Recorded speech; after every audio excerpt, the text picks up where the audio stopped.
మరి చాలా సంవత్సరాల తర్వాత మరి నాడు పార్లమెంట్ లో డీలిమిటేషన్ అనే అవకాశం రావడం, ఆ డీలిమిటేషన్ అవకాశం వల్ల నష్టపోయేది పేదవాళ్లే, బీసీ ఎస్సీలే ముఖ్యంగా.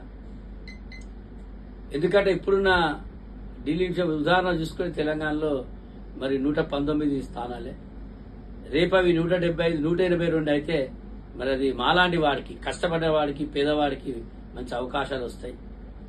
నార్త్ తో సౌత్ తోని పని మనకు ఏంటి?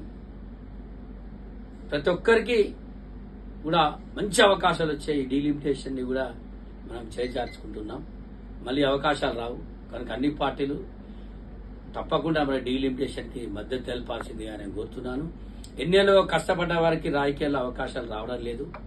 కొత్త వారు రాజకీయ సభ్యత్వం లేని వారికి ఎమ్మెల్యే, ఎమ్మెల్సీ, రాజ్యసభ ఇస్తున్నారు.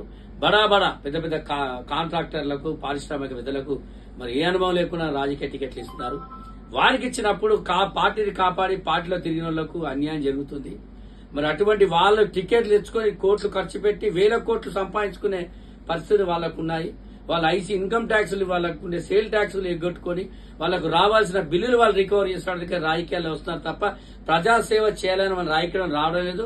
అటువంటి పరిస్థితుల్లో అటువంటి వాళ్ళకు టికెట్లు ఇచ్చినప్పుడు ఇంకా కష్టపడే వాళ్ళకు టికెట్ రాదు. అటువంటిప్పుడు ఈ డీలిమిటేషన్ టికెట్లు అనేది మాలాంటి వారికి, సామాన్య కార్యకర్తలు, బడుగు బలహీన వర్గాలకు, ఎస్సీలకు ఈ యొక్క డీలిమిటేషన్ అనేది అవసరం పడుతుంది కనుక తప్పకుండా మరి మీరు రేపు పార్లమెంట్ లో మళ్లీ ప్రస్తావన తీసి డీలిమిటేషన్ అనేది తప్పకుండా అందరి అన్ని పార్టీలు మద్దతు తెలిపి బీసీలకు, ఎస్సీలకు న్యాయం చేయాల్సిందిగా నేను కోరుతున్నాను.